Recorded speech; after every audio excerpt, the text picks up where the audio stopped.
Let me introduce to you both Justin Nelson, the CEO of Sphere Rocket, and then we're going to have Alex talk. And I'm going to have some questions. By the way, you in the audience, this is for you. If you have questions, and I know you do, put it in the chat box or raise your little hand and we'll call on you and let's hear the question you have. Man, you got the CEO and the owner of it right here, Mr. Justin Nelson. Take it away, my man. Absolutely. I will. I appreciate your guys' time today. I appreciate your timeliness. Alex, you got anything you want to kick off with, man, before we kind of dive into some technical stuff? Yeah, I'd like to give a little plug for this too and talk about how this relationship all came together. So I spoke at a conference at some point last year. And look, if you've heard me speak on these before, you know that I'm somebody who's seen his business grow quite a bit over the last handful of years. And one of the ways that we've grown is we've scaled through people. And if you've ever done that, one of the things that you realize is as you continue to grow and you continue to scale, if you scale with people, it can cost a lot of money. And I was one of the last speakers, and Justin had got on stage, and I'm listening to him speak, and I just hear out of the corner of my ear, he's like, yeah, are these your pains? Are these your pains? Are these your pains? And it kind of caught my attention from the standpoint of like, gosh, I feel like he's talking to me. And I set up a consultation call with them shortly after that because I left and it was like, we can't keep hiring at the expense that it costs.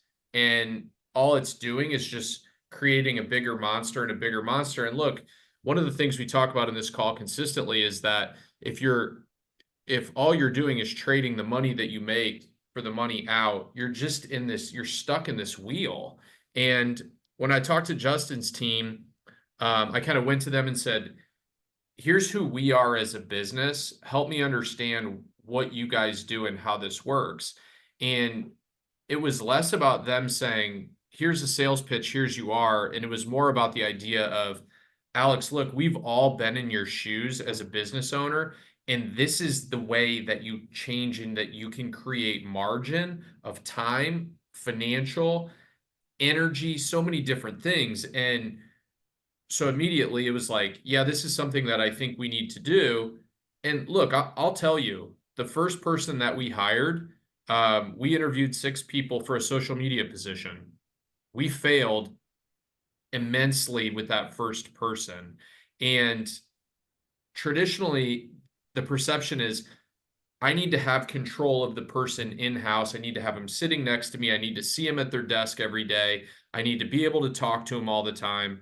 And look, that was what I initially had felt. But the reality is I believed what everyone else has said about 1, Sphere Rocket, 2, the idea of leveraging the virtual assistants as a way to scale your business. So I sat down with my team and said, look, like, what things should we never do ever again? Or if somebody did them for us, we would be more effective. And we actually hired somebody that does data, essentially like a data mashup, data assembly, a data organizer. And when I tell you that this staff member, John, is as effective as any staff member that we have, I'm honest to God's truth, it's unbelievable.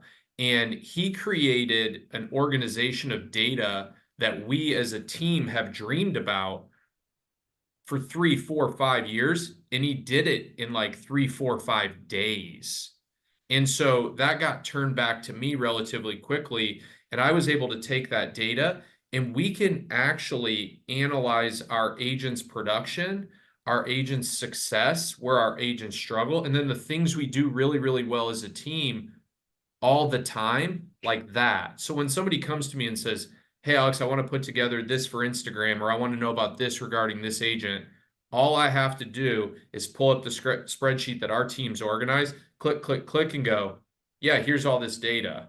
And so it allows us as an organization to lead based on fact, opposed based on feeling or emotion, which oftentimes we do as people in our industry. And so I'm going to turn it over to Justin and we'll have some back and forth on this.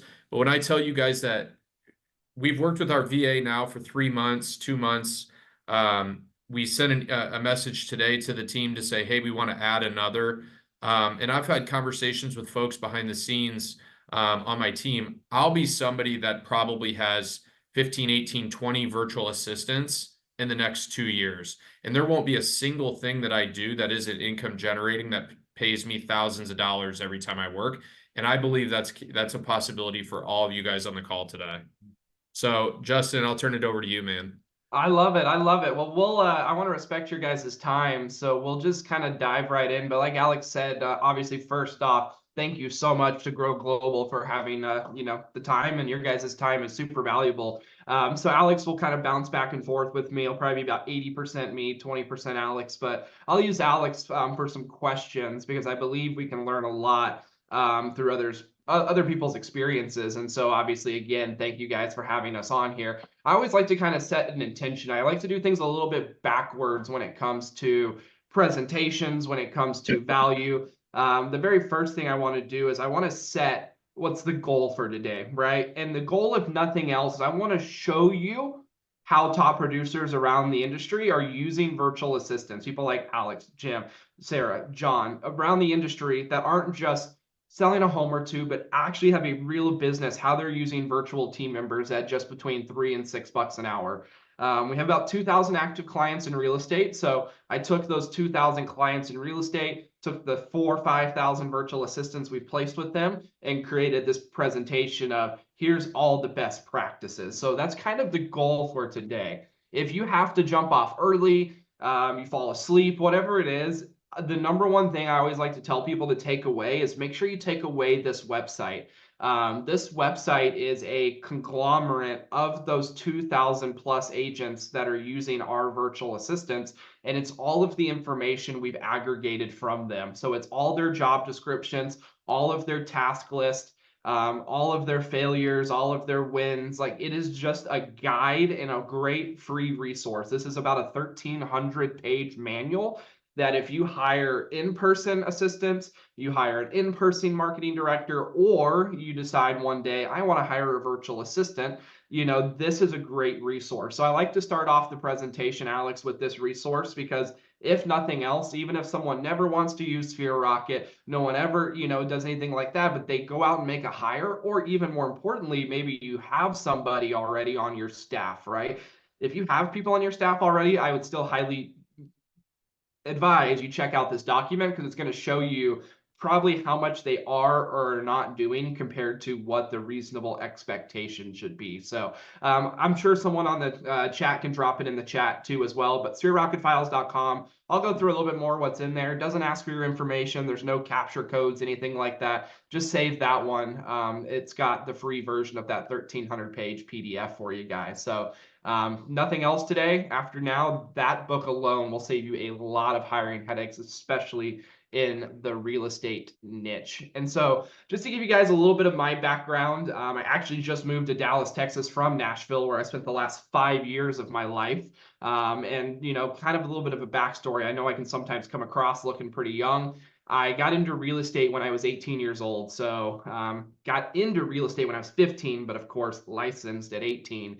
So from 15 to 18, I did all the things that we all do, right? I was cold calling. I was doing everything I could do as an unlicensed agent. And then when I turned 18, ended up getting my license. So grew a team to about 30, sold that off at the age of 22, and then moved into the virtual assistant space full time. So I actually got my start in the virtual assistant space because I was using virtual assistants almost 10 years ago plus now, and kind of transition. So as far as the Sphere Rocket as a company, it's taken off further than we could ever imagine. 3,900 clients and 7,200 VAs in about 4.5 years. So my main day-to-day job is to present, what virtual assistants have done in my life and other people's lives, and just to kind of challenge you guys. So a lot of today's, presentation, as I mentioned earlier, will be off of real tried and true, what are people using to leverage? So when people ask me, do I have VAs? I do. I have about 140 now.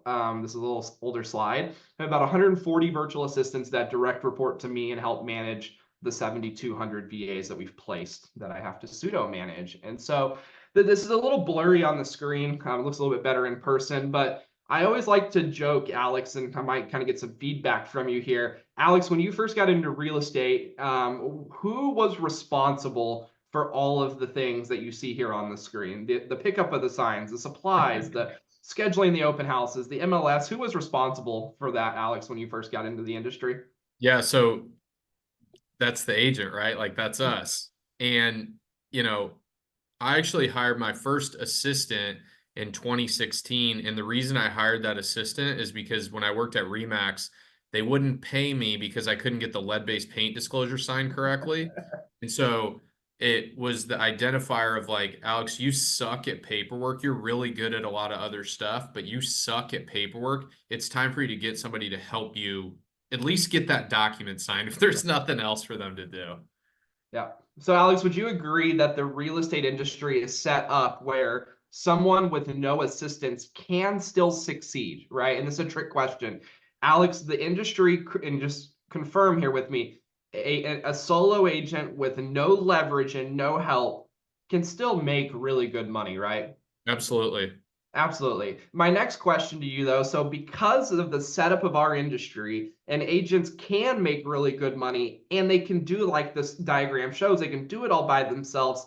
I'm going to my first challenge for you guys today, if you're taking notes or you want a little bit of a challenge. My first challenge is the industry that you are in right now makes us soft in terms of risk aversion. And so, I'll tell you why here. Because we're in an industry that makes us soft with risk aversion.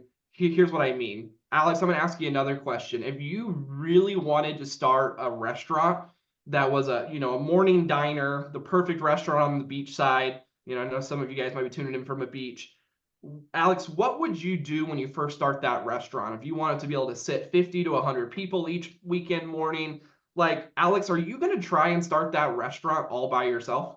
No, I'm going to find somebody that has actually done it before or who has experience in that field in the past. Yeah. And even if you couldn't find someone, when you go and make that building for your new diner, are you going to be the chef? Are you going to be the waitress? Are you going to be the waiter? Are you going to be the front of house supplier? And are you going to be the chef? No, I'm probably going to go find those people, right? Correct. And Alex, any business that you probably go shop at a weekly basis, Target, Walmart, wherever, Amazon, are all those businesses designed with one person in them? No. No, real estate again has this industry. Even when you look at a dentist office, a doctor's office, a lawyer's office, we all jokingly say how much we pay a lawyer's assistant to do things for us, right? And it's not the lawyer themselves. When we look around, we find that real estate's one of the only industries at such a high level of, and when I say respect, high level of degree, that we can do it by ourselves. And so I just share that with you guys to go, if you've had this mindset of I can do it myself, I can do it myself, I can do it myself, I don't blame you, right? Our industry was kind of crafted to where you can be successful by doing it yourself. Now, Alex, just because you can do it yourself, that doesn't mean you should do it yourself, right? Yeah. And we'll kind of talk a little bit about that. So a little bit of my backstory is, guys, I got to the high of highs at 18 years old. I was making $300,000-$400,000 a year, my first year being licensed. Granted, it was a great market, but I had this ego about me, and I wanted to make $1 million in GCI by the time I was 19, 20, 21 years old by myself with no assistance, no leverage. And I hit it, right? I hit it. But the problem is, Alex, I had no assistance, no leverage. When I hit that first $1 million, I burned. All right. I burned out. Every addiction that you guys could think of in the book, I gained during that time, right? Family started to leave, couldn't hold relationships. And it all came down to I had no leverage. So when I hired my first coach in real estate, they said, hey, Justin, I think the biggest solution to your problem could be a virtual assistant. So the virtual assistant pulled me out of the depths of burnout, put me into a business where I had time for family, put me into a business where I had time for relationships. And I didn't even have kids or anything, right? And I was burned out. I can only imagine how some of you guys feel when you have kids and grandkids and things you want to do. And yet sometimes too much on our plate can cause us that burnout. And so I always like to ask the question, and you guys can play along as much or as little as you want to in the chat. I always ask everybody, does anyone ever feel behind sometimes, right? Alex, you ever feel behind? Honestly, quite often lately, and you had referenced the idea of like having kids. My wife and I have twins that are a little over 2. And so we're at that phase of life of like trying to spend time together, trying to be good parents. Lockstep has 23 agents and staff now. It's the biggest we've ever been. I feel behind every day. And guess what, Alex? When you were maybe an agent or two, you thought that one day feeling behind might go away. It doesn't. It Yeah, doesn't. right. Right? You would think that I don't feel behind the 140 VAs on my staff and I'm so leveraged and everything. You don't. You're always going to feel behind because that's usually how most of us are wired to be. And so then I ask people, well, do you feel like you need more revenue generated? Alex, some people might look at you and go, oh, he doesn't need more revenue. He's got 23 people. The reality is, like you said, you need to generate more revenue because you have more expenses. And so that feeling never really goes away as well. I always like to say, does anybody feel overwhelmed? This is something I know we can control, but I still think most business owners, even the ones that have a lot of their personal development intact, their health intact, they can still feel overwhelmed every once in a while, right? It's not like you just solve the world's problems and Tony Robbins solved you and now you're never overwhelmed, right? I still think that even the best of us get overwhelmed. And so I always like to say, and this is kind of where Alex was at, it's like, do you feel like you need to hire help? But as Alex said, the help's expensive, right? We can't scale adding 40, 50, $60,000 salaries each time. And Alex, to be honest with you, a lot of the people at the brokerages I work with, their first hire, they're making 100, 150 a year, 80 a year. They can't fathom spending 50 of their 100 on an assistant,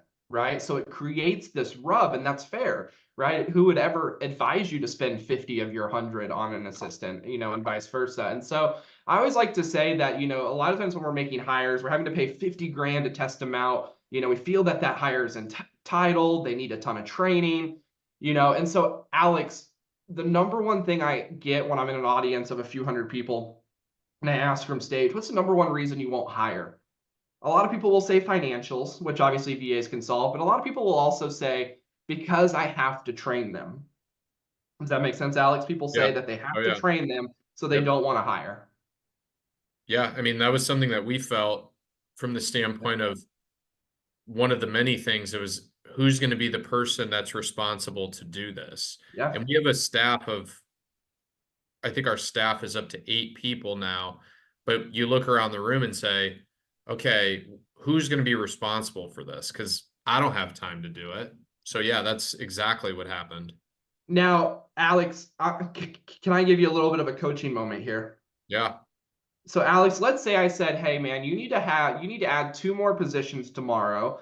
And let's say Alex said, Alex, tell me, hey, man, I don't have the time to train them. I don't have the time to train them. Not right now. Busy. Cool, Alex. What I'm going to do is I'm going to spin this on your head. And if you guys are listening to this call, this is the big reframe that I recommend you guys do. Alex just told me that he has twins. So, Alex, what I want you to do, instead of saying that you don't have time to train or to do things to give you more leverage, to give you more time back with your wife and your kids, every time you think that thought, I want you to act like you're telling your kids that, right? So imagine telling your kids, hey, dad is so underdeveloped in his business journey that he doesn't want to train a human being on his business. And because he doesn't want to do that, he doesn't want to spend extra time with you as you grow older, right? Your dad is so busy, scared of making the next hire that he needs to make because he's scared he's going to spend less time in the future with you, right? When we can reframe any objections that we have. So anybody I ask, right, even if Alex would have said, man, I just don't know if I have the money to make another hire that I need to make.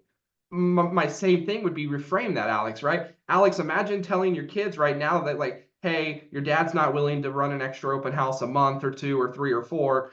I mean, even if it's 10, right? Alex, imagine saying 10. Imagine telling your kids, hey, dad's not willing to run an extra 10 open houses this month to make sure that he's got the revenue he needs, to make sure that he's got the leverage he needs to spend extra time with you, right? And so it never, at first thought, no one sits around on a Sunday afternoon watching football going, oh, you know what? I just really want to make a hire. This sounds fun. This sounds easy. This sounds like it's just going to be, I pick somebody and they know what to do, right? And so we have to first kind of, what I say, my first piece of tactical advice is we have to become obsessed with leverage. We have to understand why we want leverage and why we need leverage.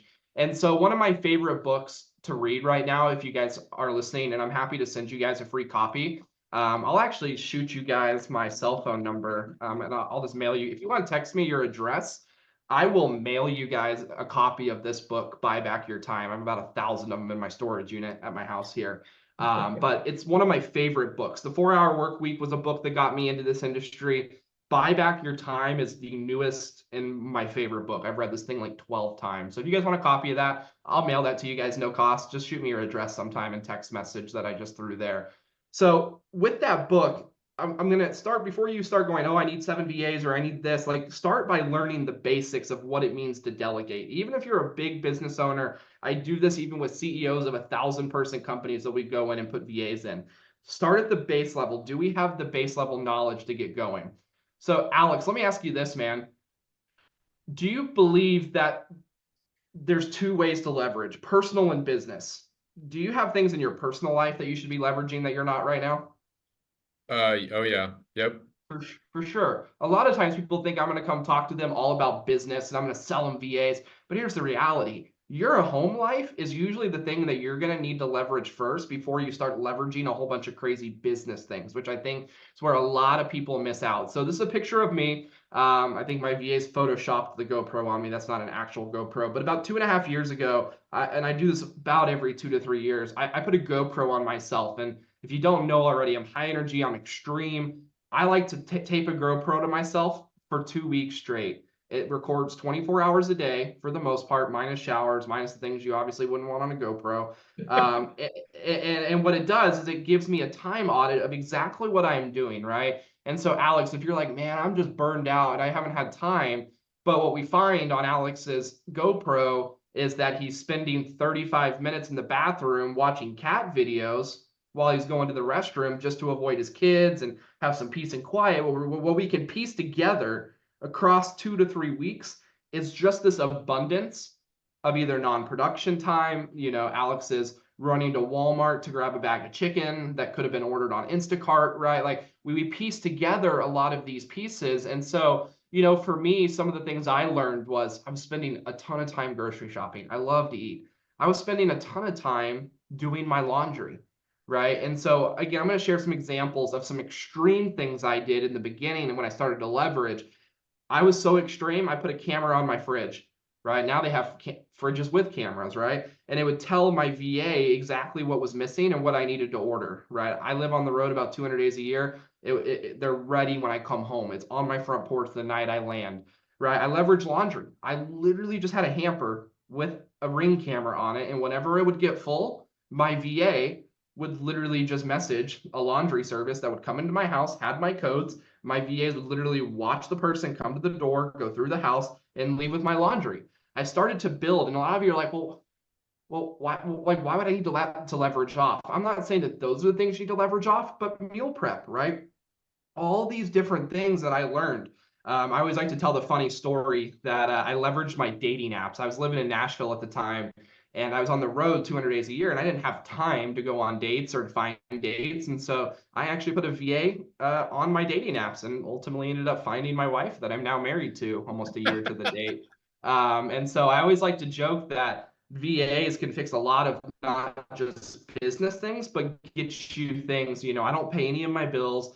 No one pays. My VAs pay my house note. My VAs pay all those things, and there's safe, secure ways to leverage all of those things off in a very traditional manner. And so I always like to share some things that aren't VA related, because a lot of these I think are kind of along the same lines of leverage. And I came on this call not to sell VAs, but to challenge you guys a little bit with leverage. Is you don't need a VA to help you do more business if you're still cutting your own lawn, right? If you do that because you enjoy it, awesome, right? If you're still cleaning your own house on a Saturday, or a Sunday because it hasn't been cleaned in 2 weeks, you don't need leverage in your business, right? So there's a few things that I challenge people even before they go get VAs, that like leverage the 2 hours you spend cleaning, leverage the 2 hours you do lawn care, right? If you can redirect that energy into business, a lot of time that's going to be a much greater return for you than just going and hiring a VA right off the start, right? So lawn care, house cleaning, meal prep, grocery shopping, house logistics, laundry. I know how much it changed my life. And like I jokingly say, Alex, I have no kids, right? I have 2 dogs and a wife.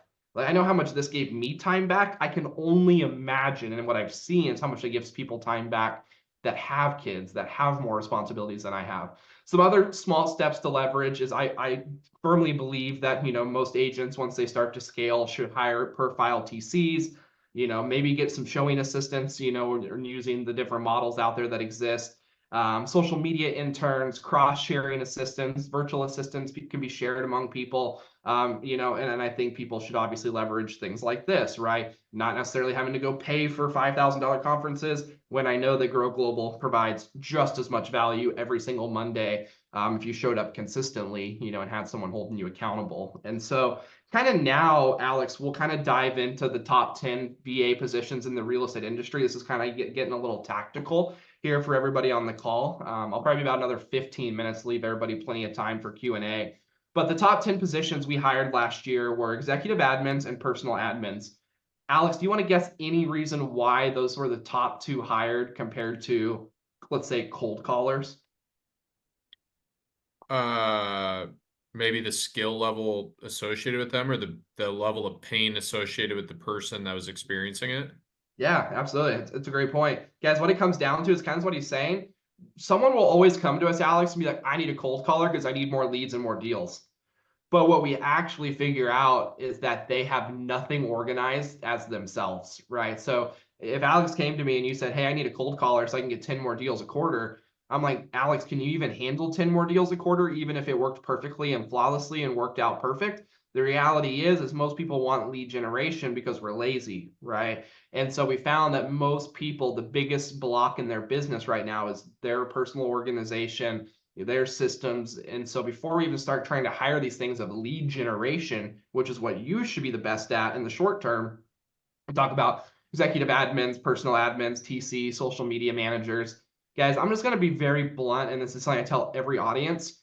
If you're above about 30 in general, what I have found through surveys is 92%, and this is a real number from my stage, 92% of people above 30 will answer on a survey that they know they need to use social media, but they know truly deep down in their heart they will never want to adopt it or will adopt it.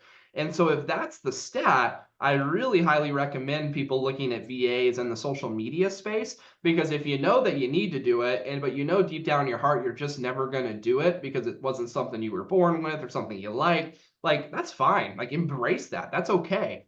But let's hire someone else to do that to make sure your business doesn't fall behind in those categories. And so I'm going to go through a few positions. These are more of a thought-provoking, when you guys go to sphererocketfiles.com and look through all the job descriptions and their task list, this is just going to be kind of more thought-provoking. I'm going through the top 10 hires that I have in real estate. It might even be closer to 7 hires, but these were the ones that changed my life the most. So my executive admin, Camille, and I put the dollar per hour that these positions usually run when you hire a VA. If you're like, hey, Justin, I have no clue what a VA is, will you explain that further? Just before we go forward, a VA can be an assistant that is local to the United States, or they can be from a different country. The VA where you get the economic benefit is when they're from a different country, right? And just because they're from a different country doesn't mean they don't speak great English. It doesn't mean that they don't have college degrees. Everybody on the screen you're about to see has a bachelor's degree or higher, which takes on average 5 to 6 years to get. So most of our company is more highly trained than if I hired US-based staff. So the very first one is an executive admin, right? Someone to deal with my emails, my schedule, my appointment confirmations. As we talked about, paying bills, doing my travel, coordinates, I have a flight tomorrow. I'll be honest with you, I don't even know what time my flight is. I don't know how I'm getting there. That's something Camille handles, right? She'll text me tonight who the driver is, what time the Uber is getting here, what time my flight is, with already being checked in. All those things that would normally strangle my brain up is something Camille does. She attends every Zoom call I take, so she'll listen to the rerun of this. If I offer to send you guys a book, she'll obviously jump on and make sure that those books are sent off directly. So again, someone that can be behind me and pick up everything that I offer to the world and make sure that it's executed, and that's why she's such a game changer. Same with social media. I'm 27 now, and I don't like social media myself, right? I don't like being on it. I wouldn't be on it if I didn't have to be. And so the way I solved it was hiring someone for $7 an hour, right? She runs all of my socials. So if you look up Sphere Rocket, LinkedIn, YouTube channels, all of that, it is all completely run by Michelle at about $7 an hour. So if you're like, hey, I need to do more social media, I want a LinkedIn, I want an Instagram, I want to Google My Business, I want a YouTube channel. That, when you find the right person, it can be run by 1 or 2 people. You don't have to have massive departments to do those types of things. a lot of you guys, I call them the client affiliate managers. And this is in the real estate realm. I kind of have to share what this means. But Alex, affiliates, for example, at a restaurant, what would be an example of an affiliate deal for a restaurant that you can think of? Yeah, would you say something like, hey, if I came to your restaurant and I put it on social media and tagged you guys, you would comp my meal or, Yep. yep, something like that. Exactly, exactly. Would you guys all agree that you all have raving fans of your business, right? Alex, you know who your top 10 referring clients are and who those are. But here's the reality. Alex, how many deals have you closed over, let's say, 4 years, 5 years? Over 1,000, probably pretty, Over a actually, thousand. yeah, 1,000, Cool. pretty Now, close to Alex, 1,000. how many times do you call those 1,000 per year? Call, not enough. The answer, honestly, the answer would be zero. They get text communication, drip campaigns, email, stuff like that. But phone calls, none. Now, Alex, imagine that you had a VA that her only job, her name's MJ, all she does is once a quarter calls every one of the 1,000 people, and all she says is, hey, this is the client care love manager over for Alex's real estate company. He just personally asked me to reach out and check in on you. How are you doing? Right? And the answer is more normally going to be, oh, doing great. Thanks for thinking of us. Okay, cool. We don't need anything. But Alex, can you imagine that momentum that turns into 4,000 calls a year? That is So, 4,000 free touch points per se. I say free, but $5 an hour touch points, right? so I'll actually piggyback that. We in a staff meeting recently, I mentioned this position is something that we need to look to do. And we talked about it from the standpoint of calling, like oftentimes as realtors, we don't call our clients, one, because we don't want to feel like we're bothering them, and two, we don't know what to say. And so we have to think of some creative thing to say. But the reality is if you called your clients and said, hey, this is Alex, I just wanted to call and see if there's anything I could do for you guys. How's Yep. the house? How's your family? There's likely a life event that you've seen somewhere on social media or something to interact with that. But the reality is like we don't feel comfortable doing that because we don't want to look like a sales-driven pest. But if you're doing it from a position of, hey, I just want to be helpful, what can we do for you? The reality is, I don't feel like I have a time to make 1,000 or any phone calls when my day goes away. And so you're in back to back to back to back, and then you run out the door and go, well, there's another day that goes by that I didn't call anyone. But we've actually talked about this as a team recently to say, what if somebody just did that? And then they would funnel those conversations to the agent on our team or to me to say, hey, follow up with so-and-so. They want to talk to you about A, B, C, and D. But Alex, here's the thing though. Most real estate brokerage training that exists in the world from the last 15 years says you need to call the alphabet every single month. But here's the thing, Alex, when you reframe that, I want you to reframe it a little bit differently. Can you imagine getting to 2,000 clients and telling your two lovely twins, hey, dad can't hang out today because he has to call 200 random people that bought a house through us? Mm-hmm. Like when you start reframing it that way, it's like, I think you guys have to sometimes be a little selfish, right? The consumer doesn't care who gets a call because they're not getting calls right now. So the consumer is not getting calls from Alex right now. So if he just adds a call on from one of his team members who specializes in this, it's going to be way better than Alex feeling guilty about not having time for it. Alex not getting to spend time with his family. Hire the person for $3, $4, $5 an hour. You can even hire this one pretty easily for about $3, $4 an hour as well. And so we obviously recommend that you get all of those other things kind of handled in your line. So, if your first hire is an executive admin, like don't just go jump to cold callers. Alex, here's the problem and why people fail in the industry with cold callers and things like that. They are a mess. They have no admin team. They have no one leveraged. And the thing they're trying to leverage is the thing they hate the most, right? That's fair. Lead generation is not always fun, right? And when we try and go leverage the thing that we don't like the most, it really creates all these natural rubs of why VAs in the ISA cold caller realm don't work. They do work, but you got to be able to be so leveraged where Alex can go, hey, for the next week team, I'm just working with our cold callers and I'm not going to do anything else in the business, right? Until you're that leveraged, we really don't recommend cold callers, but it's obviously something that's, a benefit in the VA world if you can pull it off. We talk about client care managers. It's a lot like the affiliate manager. This person's more of answering phone calls, answering some sign type calls, obviously not performing license duties, but just being there as an all-around resource. She answers all of the callbacks that come back after an affiliate manager reaches out, but that really could be all of one position, for us as well. Obviously, kind of going down the social media realm, video editors, just kind of looking at some of the top hires. It's great, guys, to learn a TikTok class. It's great to learn these things, but it's great to know that if I sit in front of a camera and I speak on a YouTube video, but if you don't know how to edit and you don't know how to do any of that, you're most likely going to spend a lot of your high level time doing things you shouldn't be doing. Bookkeepers, that one's pretty straightforward. A lot of you guys, once you start making 100, 150, 200, if you're already there, when I ask people, well, who does your bookkeeping? They're like, well, I do it at the end of the year when I need to, and receipts and all of that. Guys, your life will change when you literally just take a picture of a receipt and it automatically gets synced to your VA who's handling it on a day-to-day basis. And so I always like to kind of go over some limiting beliefs with people. Is obviously some people believe, Alex, that there's a language barrier between us and VAs. Alex, straightforwardly, there is an accent, correct, between the VAs and yourself? Yes, for sure. And what the way that I would tell you guys this, when you go through any interview process with anybody, you will know in the first couple minutes of your phone call if that's somebody that you can comfortably interact with on a regular basis or not. And so you're on a Zoom call interviewing or having these conversations with folks. We've done it. We've interviewed somewhere in the ballpark for the 2 positions that we filled over 15 people. And there were a couple times where the call started and we looked amongst each other in the room while we were doing the interview. And it was like, man, this is really challenging. This just isn't going to work. And then we've talked to other folks where there is an accent and that's the end of it. And they're phenomenal. And so the idea that everybody is one way is not accurate, but it's just something that you need to be conscious of and aware when you're doing the interview process. Well, it's really interesting, Alex. This is another great reframe, right? I think we can reframe ourselves into anything we want in the world.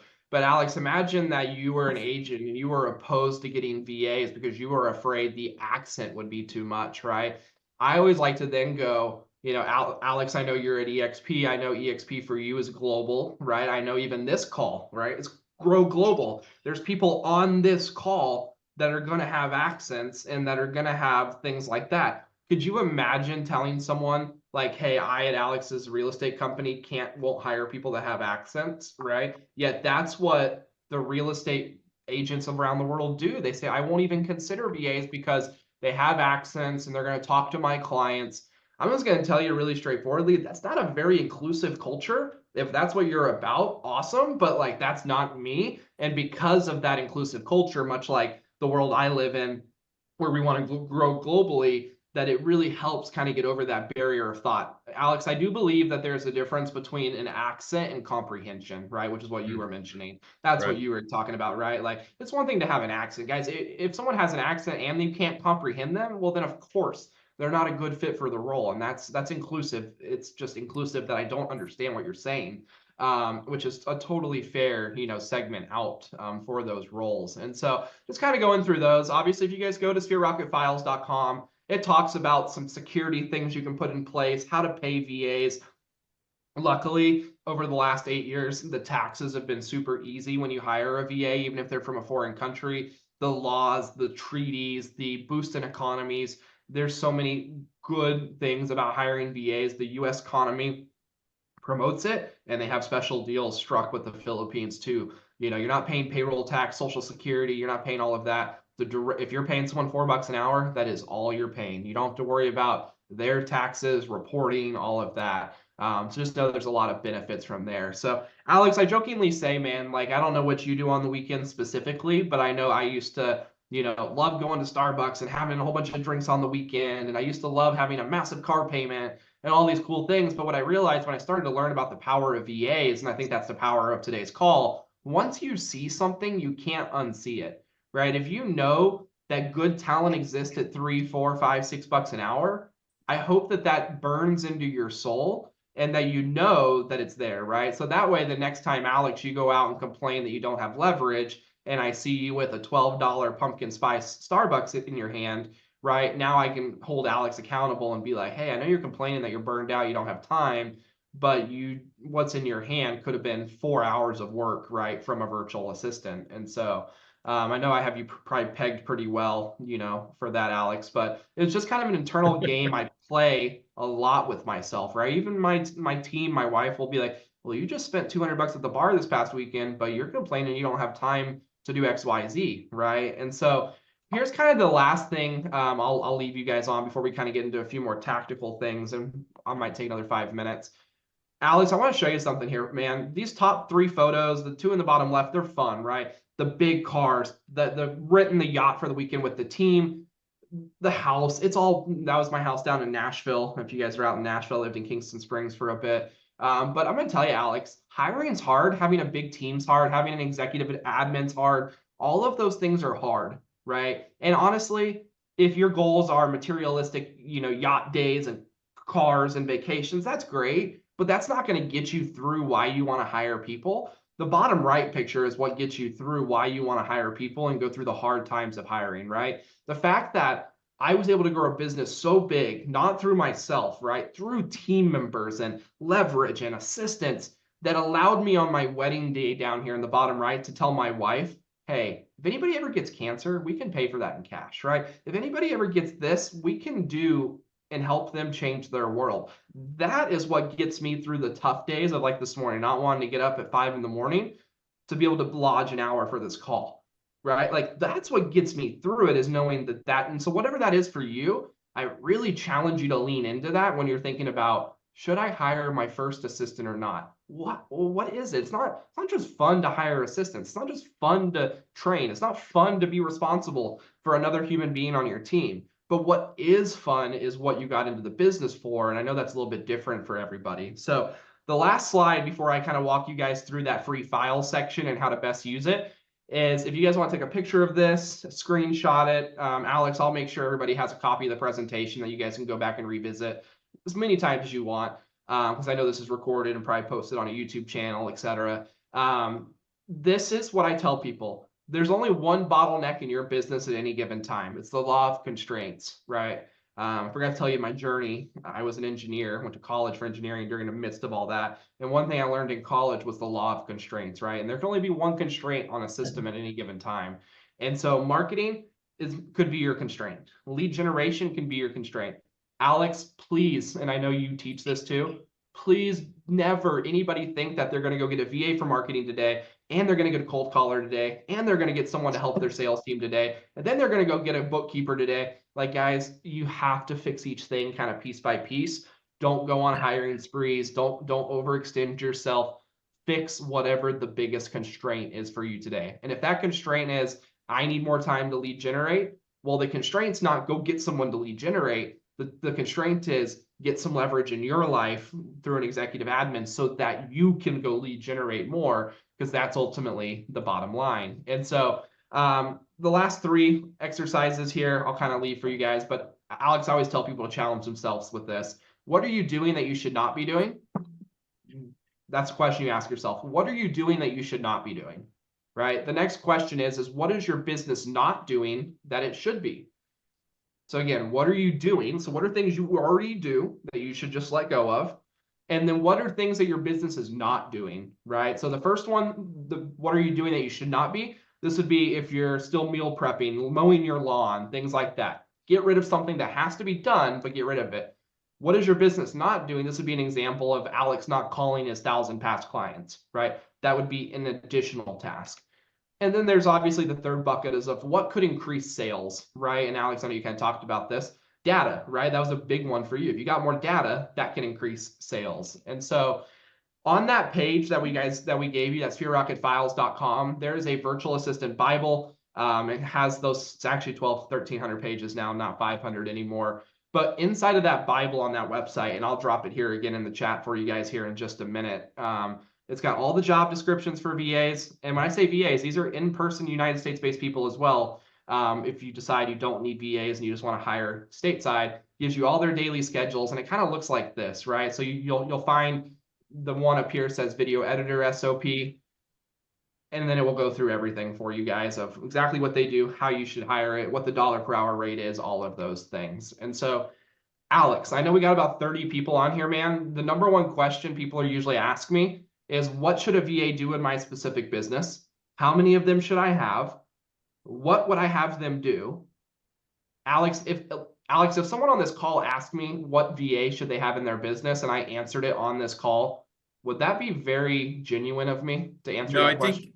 No, and I think, look, I see some of the questions in the chat. One of the questions from Nick, Monica, it just says, would you suggest a VA for a realtor that just started in their career? And look, there's way more to get into that than just say, yes, you need one. Let's talk about the rest of your life, and let's talk about what your business looks like, so you can actually understand where the pain and the bottlenecks exist, right? So when a client comes to you and says, should I move? Well, you can't just go, yeah, it's great, I'm a realtor, you should move. No, you would say, well, talk to me about your current situation. Where do you live? What is, talk to me about your family dynamic in your home. Talk to me about your constraints in the existing house. What made you ask me that question in the first place to think about moving? Have you thought about moving? Do you understand the market? Are you in a financial position? So there's a lot of factors that play a role in that, but it's important to ask those questions. And look, when we went to Sphere Rocket initially, it was like, hey, here's who I am as a business owner. Here's what my business is. And then they started making recommendations about where our bottlenecks were to go, hey, look, this could be really beneficial for your team. This could be really beneficial for you, Alex. And look, the other side of this is, as I sit on the call today, I'm mentally taking notes to go, I hear you, Justin, about the idea of a hiring spree, but here's one or two opportunities that we need to take advantage of as a team, because this section here that we're not doing is killing our sales in this, and this. And so it's more than just, should I do it and how do I do it, but an understanding of where your position is as a business and what you really, truly need today. Yeah, so Alex, last week, a great example of that. I had two agents that came to me and asked me, should I get a VA, right? Both were doing 10 deals a year. They were both making 80K a year. The problem is one was negative 30,000 in debt, and one had a bankroll from a previous job and a safety net of 200,000, right? Those are two very different positions, and both of them are doing 10 deals a year, right? Making 80 grand a year. The one that had a bankroll of 200, I was like, yeah, well, let's get ahead of this, right? Let's get ahead of it. The one that's in 30,000 in debt, I'm not like, hey, we should pull out a credit card and start paying people to help you, right? Like, and so to answer your question, and the reason why I bring that up, guys, is I'm not on here to sell you guys anything, right? Like Alex just said, if you guys need an audit from our team to help you dig deep, ask you questions, challenge you, it wouldn't be with me. I don't do those audits, but Alex has been through an audit. I think a few of you guys may have been through those audits before, but I'll drop a link if you guys want to have one of those audits. They're not sales calls. Obviously, if you want to ask them, what's the upfront cost? You know, how do you sign up with Sphere Rocket? They can help you. But the main goal of these calls is a giveaway, right? It's a giveaway of an audit for someone on our team that's seen thousands of agents come across, go, hey, you should maybe go mow your lawn, but with some leverage before you come to us, right? But they ask the deep questions. They ask the financials and some things like that. So if you guys got a few minutes for Q&A, I'm happy to rock through some of these questions here with you guys, and I'll drop a link real fast to those audits if you guys want to take a look at the audits. But any questions, Alex, that you want to attack real fast while I post that link? Yeah, sure. So does anyone have in the room any, hey, raise your hand, ask a question, here's an opportunity for you in terms of leaving this? And then Jim, if you see anything in the chat that you want to throw at Justin and I, we can help with that. Yep, Yeah, I think Jing has a couple decent questions in there that are good, that maybe are on people's minds. I think they're good. Jing, did you want to unmute and ask those, or do you want us to read them ourselves? Yeah, I can actually read. Yeah, oh, go ahead. I can. Can you hear me? Yeah, we can. Go for it. Yeah, I think it's maybe better just me speak out. So It's I have good to have you. I have a couple questions. So the first question is, like for us to hire VA, do we need to first go through ourselves, kind of like understand what exactly specific task that we're gonna assign the VA before we can really hire someone to do? Because I feel like that is necessary, because otherwise how you define basically define job, for somebody else to do. If you don't understand the job itself, how the other people do what you want. So I actually that's something kind of my blocking point. I feel like I have to like cold calling people if I want to give that task to the VA. So yeah, that's my big question first. Yeah, so I have someone in my world. His name is John Kitchens, used to mentor me. Some of you guys may know him. He always used to say this: hiring a VA is just like hiring someone in the United States, right? If you need someone to cold call for you and you've never done it yourself, you don't want to learn it, you're going to have to buy experience, right? You're going to need to buy more experience. And so when I first got my first cold caller, and cold caller is a great example for this, I got someone at $2.50 an hour. Alex, do you think that $2.50 an hour person came in and taught me how to cold call? Or do you think I had to teach them how to cold call? Yeah, you had to spend the time to teach them how to do it. I had to teach them how to do it, right? And so the opposite end is true, is I can go and find a $10 an hour VA that can cold call, and they're going to come with experience, right? So when I built my new team, I paid my new cold callers $10 an hour, and they came and taught me what we should be doing, right? And that's no different than Alex here in the United States, right? Alex, if you want to hire a TC at 35 grand a year, that's great. You can probably do it, but you're going to teach them the whole process from the start, and you're going to have defined processes, training, systems. Versus if Alex had 4 times the amount and had $120,000 salary, well, when you go hire that Alex, when people applying in your market for $120,000 year salary, they better come already with the experience of a TC telling you how to run the business, how the job descriptions run. And so it just depends on the position. To answer your other question, should you have the job description and everything ready? It's just like talking to a seller, right? Should the seller already have their house all pretty and cleaned and everything ready to go? Yeah, of course. It's going to make it way easier if you've defined the position and the description, just like a seller. They have the house all ready to go. Well, it's way easier to list, right? But that doesn't mean, Alex, that there's still times in the world where you have to list a home that's a little bit dirty, right? Some of you guys are going to need to hire someone, even if your business is a little dirty, a little unorganized, and it might make sense to not be fully ready, right? I don't think anybody's ever fully ready. The other side of that, Jing, too, is that we didn't write the job descriptions for the staff that we've hired on our own. So some of that audit that Justin had talked about is when you start talking about where you may have a bottleneck or a pain point, there are things that Sphere Rocket will help you with from the standpoint of like writing your job description to find the type of person. So when we went initially with the idea of a social media, I was like, social media, YouTube, and they were like, Alex, you have like 2 jobs here. You need to condense it down to 1 or you're not going to hire the most effective person. So you don't need to figure those things out by yourself. There's a system here that they operate under that will be helpful to you when they run that audit to make sure that you're bringing in the most effective person for the job you're looking to fulfill. I think one of the things everybody on here would enjoy is that link that Justin just put in there. I'm going to show screen share here for you a second, but that is his Calendly to get on. And somebody from there will sit down and actually go through your business with you, your particular situation, find out what your pain points are, what's your strengths, what's your weaknesses, and then walk you through the process. And that was probably my favorite part is this thing is there's literally zero obligation to just get in and investigate, check it out, see what's available to you. And I think everybody here would love that. But that link right there that's in the chat, you can get to that. And it will answer a ton of questions for you because all of us on here are unique. And, yeah, I was going to share this too with you on that same point. When you go to that Sphere Rocket Files website, again, just to kind of show you, you can bring to our calls or just in the future, this is the thing that pops up, right? And so if you're like, hey, I want a video editor, you just click video editor, you make a copy of the document, and it's literally going to give you the entire playbook for a video editor. So if you need a video editor, but you've never been a video editor yourself, it's going to say, hey, these are all the things that a video editor should know how to do, right? Here are the top 50 tasks that we place with them, the SOPs, etc. So just kind of give you guys a little bit of roundabout information there as well. So anybody else have any questions? I can go through some of these. Someone said, is there an upfront cost for Sphere Rocket VA?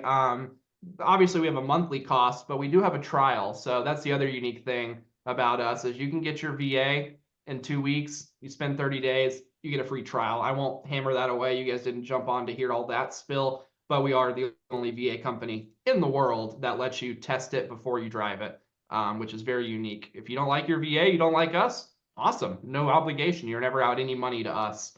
So it's the reason why we did that was to be built by that. Awesome. Does Scryer a contract or a month by month? We do require 6 to 12 months off the start. Obviously, I want people to believe in themselves longer than just getting a VA and then quitting the next month. But it just kind of depends on what positions you need. And then Jing, I can send that all to you. No problem. I don't want to hammer that here on this call. But all very transparent. You can talk to our auditors about it. They're happy to send you any of the stuff. So Yes. anybody else got any questions? Yeah, this is Ken Collins. Of course. How you doing? Good. How are you? The question I put in the chat. Yep. When you use a VA, do you get the lowest hourly rate by giving them repeated, consistent daily work to perform? Or how is it set up? Great question. So if Alex came to me and said, hey, Justin, I want to hire someone for $3 an hour and I want to employ him for 5 hours a week. Cool. Awesome. Alex, you gave someone $15 a month for 5 hours of their week. What, Alex, now I'm going to ask you, Alex, what does that VA have to do for the other 35 hours of their week while they're trying to feed their family? Yeah, exactly. So you're pretty much hiring these people full-time for you or part-time based on the position you're looking to fulfill. So we've hired full-time folks because we want those people in-house with us so we can look, it's not the tasks that you aren't doing, but it's the opportunities that you can create with the margin of work that the people can do for you. So if they're coming in to do 40 hours worth of work a week, it's our responsibility to come up with these opportunities for them to work for 40 hours a week to create the margin to get us into that category of these are the things we're not tapping into. And so it helps us kind of create that breakthrough into a different, essentially, stratosphere of business. Yeah, and there's always a premium, right? So part of your question is if you go to Upwork and Fiverr and those, you're paying a premium because you're only getting so much of their time, right? So that person has to work for 10, 20, 30 people. When Alex hires a VA and he provides them a full 40-hour week salary, for a long tenure, there's predictability there. You do get a little bit of a cheaper rate, right? Actually, what's funny, Alex, if you go hire a VA at $5 an hour, I can get that same VA at $4 because they know Sphere Rocket's name and they know we've been around for almost 5 years with VAs. We can get VAs a little bit cheaper. And so it always is, the tenure, things like that, 100%. Someone likes the security. And guys, we're talking about the difference in rates here of the difference between 4 and 5, 3 and 4.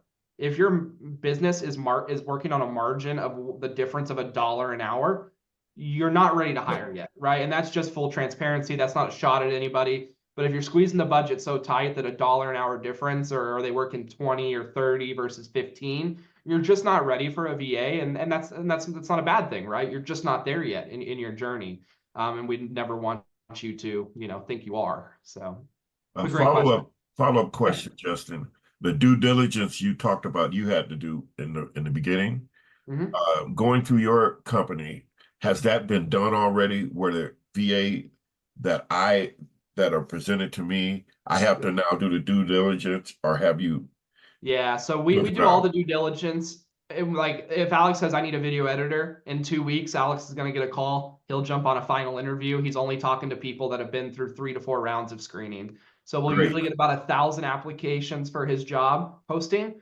I'll interview between 200 to 300 of them 3 times. And by me, guys, my staff is 92 full-time recruiters. So we put them through round 1, round 2, round 3. So yeah, due diligence has all been done. Now, all the due diligence can be done in the world. The person may not still be perfect for you, right? Our job is to deliver options, shortcut it. Because Alex, let's be honest, man, if you went on to Online Jobs PH and made a post for video editor, you would get resumes. You would get people from the Philippines applying, but you might get 10 applications. And then you're like, well, I guess that's all I'm getting. And then you're gonna probably pick the top 2 to 3 to interview because you got kids at home and you're running out of time in your day. You'll interview each of them 1 time. That's not a good hiring process, right? But that's what most of us would do. And so, you know, that's a reason why people would come to someone like us, is to, you know, go much deeper for your business. Hey, So. Kenneth, I can tell you, I just went through this process and it was amazing. The 6 candidates they put in front of me. It was just a month and a half ago, and they condensed it down to a 2-hour window on Zoom. The hardest part of the whole thing is all of them were awesome. Like I had the first one, I was like, oh, this is awesome. This is what I'm hiring. Then I got the next one. I'm like, oh my gosh, they're even better. It was a hard choice because all of them were overqualified for what I was paying. You'd be paying $30 an hour for somebody with the kind of talent and communication skills. I mean, everything I asked that I needed them to be able to do, Excel, Canva, all the different stuff that I can't do, they could do all of that and then some. And the guy I got is incredible. I can't believe the amount that I'm paying. I almost feel guilty with it. I put a bonus structure on mine, performance bonus, because I felt like I was highly underpaying for what I was getting. It's incredible. You'll love it, Kenneth. Try it out, and they'll put you through a process of asking you a bunch of questions of what you're looking for, and then they bring in resumes that match exactly what it is, your job description you were looking for. And there's a Sphere Rocket person that will guide you through the entire process, somebody that will be working with you. You'll love it. I recommend giving it a shot, man. It was awesome. Thank you, Stacy. Appreciate it.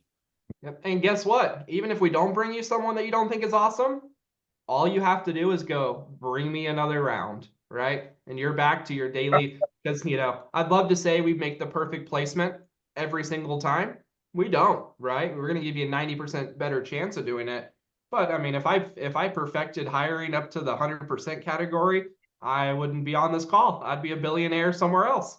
So Thank you you. just know that, yeah, great questions. Guys, I dropped the Calendly link again in the chat. If anybody has any questions, you could schedule something there. My contact information, I'm putting that in now. You're welcome to text me if you guys need anything, just having used this in the past. And if I could streamline any answers to any questions for you, I'm happy to do that. But yeah, let's thank Justin for his time today. This has been outstanding. And look, I truly believe this is a way for all of you to help grow your business as you continue to look to do that. And there's opportunities to learn and grow here pretty consistently. So, Jing, great stuff. If everybody wants to unmute and throw some applause in there for Alex and Justin. Make sure you reach out to Alex. He's right here in Indiana. He can reach out to. He put his contact info in there. Alex, it's the 219 number, right? Yeah, and then my email's below, the alex@locksteprealty.com. 219-508-9520. That's for people who are on YouTube or watching who don't have the chat. 219-508-9520. Just send Alex a text. He's a busy guy, but he'll get back to you and help you with that. He'll get you his Calendly link so you can log in. You can have your questions answered. They'll do an audit of your entire business and where are your pain points. They'll help you solve that. As you all know, we do these every Monday. These noon Eastern Standard Time masterminds, and then the different time zones, obviously, from there. But we'll be getting together next Monday. You can go ahead and you can go to our website, whygrowglobal.com, and you'll see what we're going to be talking about next week, and also suggest a topic. And look, maybe you're somebody out there who's some expert of something. We'd love for you to recommend, like, hey, I'm really good at XYZ, and I'd love to talk to people about it. And we can have you on here. We can have you on as a panelist, or you can be the featured speaker. But let's give a round of applause again for Justin jumping on here, and Alex for telling us a little bit about this, how to make more money, but more importantly, have more free time so you can have more fun. That is what Grow Global is about. And guys, anything you want to add before we jump off here, Justin or Alex? No, that was awesome. Thank you very much, Justin, and to everyone here. We're excited for the opportunity for you guys. If we can be helpful, always reach out. Yep. Yeah, awesome. Bring somebody with you next week. Sorry, go ahead, Justin. Oh, I was gonna say thank you for the opportunity. Yep. If you guys have my contact information in there as well, and I'm easily you can find me very easily. So. Awesome. Yep. And next week, you guys don't want to miss it, because who else ready like me, ready to have the best 2025 ever, right? So next week, DP3, he's like right now holding a big conference in Vegas, you know, going over the strategic game plan for 2025.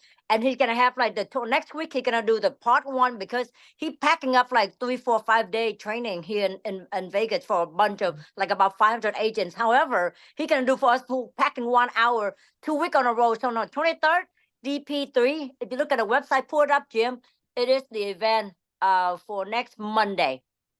23rd DP. Yeah, there you go. I'll pull it up right now. Hang on 1 second. And then Tony, the 30th, he's going to do another one for us, part 2.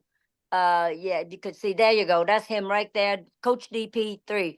He's been a veteran coach for a long time for a lot of agents out here in California, very well loved. And so you will enjoy it. So guys, see you guys next Monday. That sounds great. Yeah, 2025 starts right now. Sounds crazy That's to right. say it, but here we go. It's Q4 coming on. But right here, David Plummer III, DP3 as he's called, Strategic Business Planning Session for Real Estate Agents for 2025. Look, you got to work on your business harder than you work in your business if you want to grow and scale and have some free time. So thanks, everybody. We'll see everybody next Monday for DP3 on here. Thanks, guys. Okay, see ya.